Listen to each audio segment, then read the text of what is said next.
up, Reason? What's good with you? You know, I'm chilling. Just got finished eating the Wendy's grub. I'm chilling though. Everything's solid. Okay, I got a couple questions for you about the show Love and Hip Hop Atlanta. Were you tuning in this season? Oh yeah, you most definitely. You know, I am. You know, I'm an artist myself, so you know I had to check that out. Support the whole Love and Hip Hop scenery and all that. VH1, shout out to them. Okay, Love and Hip Hop Atlanta.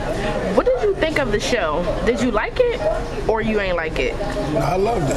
I know it's a lot of drama in there this time. You know what I mean? Love and Hip Hop Atlanta had a lot of drama in there, but I loved it though, because it shows you what really goes on behind the scenes. Everything look peaches, but it ain't. You know what I mean?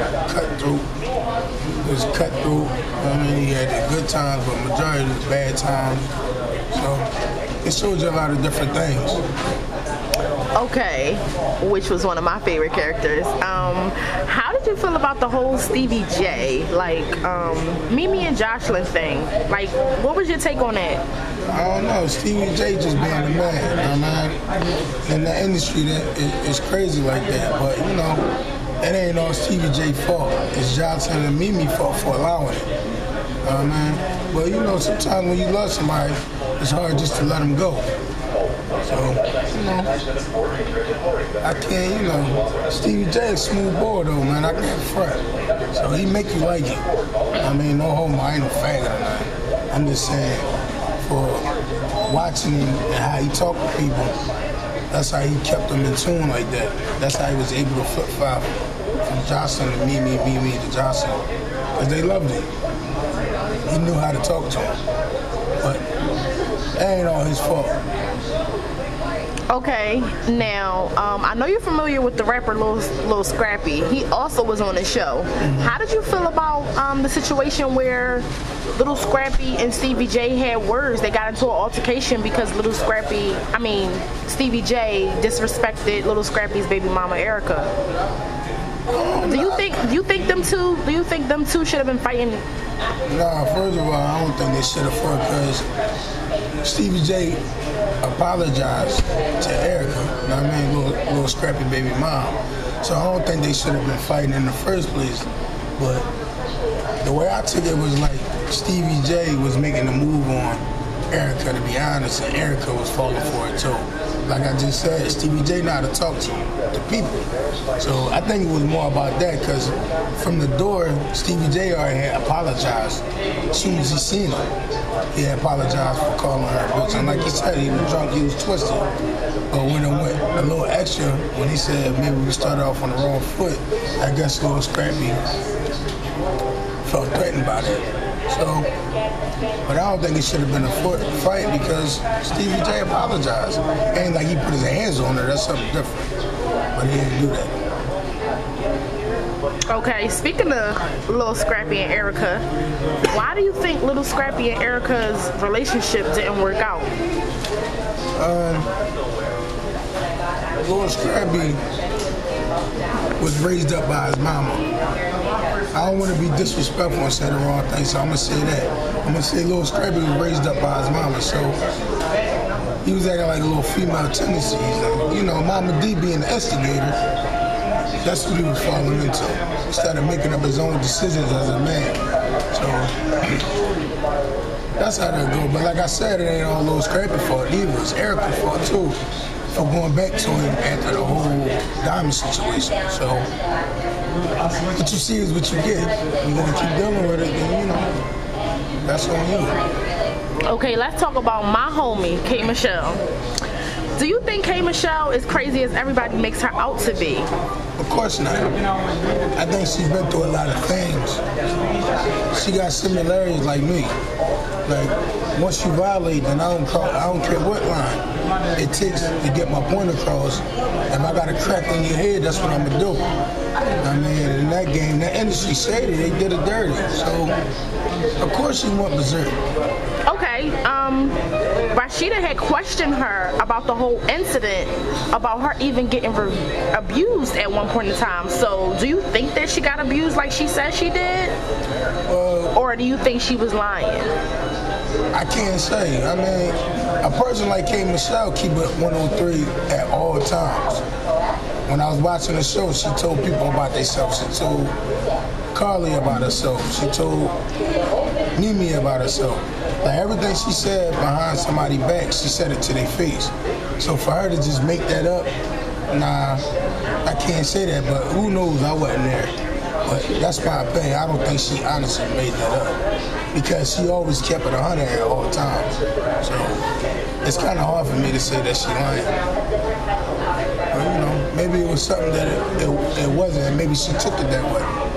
But K. Michelle not crazy at all until you make it as she's actually sweet in general until you know, cross the line. But that's how they make it out. Okay, now let's speak about, you know, Rasheeda is married to her manager. His name is Kirk. So she had a talk with another manager to try to get herself to the next level. Do you think what she did was wrong as far as talking to outside management besides her husband's management? It's like this, right? It's like Rasheeda, I watch her stuff outside of Love and Hip Hop Atlanta. And I be watching her on the internet a lot. Rasheeda is a workaholic. You know what I mean? So I felt like she felt in that same position before. If you doing all this work and putting out all this work, and your management not stepping up to the plate, whether it's a husband, brother, mother, sister, daughter, outside the relationship of him being her husband, it's business. So if he not doing what he's supposed to be doing as a manager, not as a husband, as a manager, then she felt like she had to do what she's supposed to do. Like when they showed her when she was releasing a new video. He laughing about the situation. Did he mean it that way? Probably not. But that's the way she took it. And as an artist, when you working so hard and try to get things intact and don't nobody else step up to the plate like they supposed to, then it enters your mind to go ahead and go somewhere else so you can move to the next level.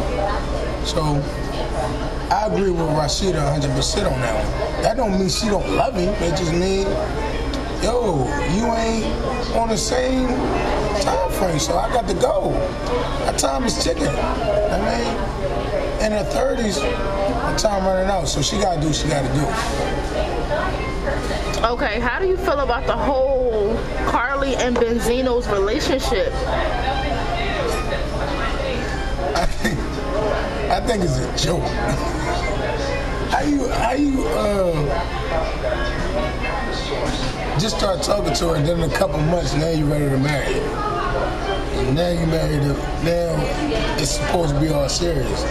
Especially with a person like Carly. Carly is a sneak, and all she care about is her, herself, and her career only. So at the end of the day, you see it, and you still chose to deal with her. Everything Carly do is about herself. Trash Mimi to Jocelyn. Trash Jocelyn to Mimi. Telling Mimi stuff about Stevie J and Jocelyn. But you want to get close to Stevie J. It's just, she's a snake. All she care about is herself. And she willing to do anything, so. And Benzino, man, how you going, you crying over and stuff like that, you don't even know it like that. But you know, so I really take that as a joke. I wouldn't even believe it. I don't know. It's a joke. Okay, well, speaking of the relationship and a joke, who's the person that you did not like the most? Carly and Mama D. Wow. Yeah, snake attributes. Mama D is too old to be acting like a 21-year-old. But you know, Mama D was a pimp. Yeah, she's like loud type. You got a son to look at, man. Can't be doing that. You ain't 20 and 30 no more. Who's the person that you did like the most? Honestly, Stevie J, man. I know it sounds messed up, but he not talk to people. Outside of him doing what he be doing as far as females, but I don't know. That's personal, but as a person to be able to watch and see. As far as music and how he deal with the music and how he talk, Stevie J. Okay, Reason. How can the people reach you? Oh, you got another go ahead. And I was gonna say Rasheeda. I love Rasheeda work ethic. You know what I mean? So I like Rasheeda. And what is it about Rasheeda that you like? Her work ethic. I see her always in the studio. I see her always trying to get stuff together for her music. I see her always shooting a video. I see her always got a mixtape coming out. She just always trying to push and push and push and push. That reminds me of me. That's what tip I'm on. That's what tip I've been on. And she ain't gonna let nobody stop it. But it's the way you do it though. Carly is a different situation. She goes snaky about it. Like, she willing to stab people in the neck and kill people and step on people to get where she going. Rasheeda is different. Rasheeda just wanna work. That's it. Ain't about stepping on nobody, ain't about hurting nobody to get where she at. She's just gonna stay in her lane and she's just gonna do what she do the best, and that's make music. No excuses, no complaints. And that's the way I am. So I like Rasheeda work ethic. Okay, Reason. How can the fans and the people reach you? Twitter.com/ReasonGMB. Follow me. You tweet me, I tweet back. Say it on your hat, right? Oh yeah, you follow me. Follow me. I follow you back. You tweet me, I tweet you back. You can get me at Facebook.com/ReasonGMB. You message me, I message you back. Write on my wall, I write you back. You like on my wall, I like your wall back. I ain't one of them bougie rappers, so. And you know. Any shout outs, Reason? Shout out to everybody, the whole world. Shout out to Love and Hip Hop Atlanta. Shout out to everybody that was on the actual show. Shout out to VH1. Okay, Reason. It was always nice chatting with you. I see you until next time, the next interview. You already know.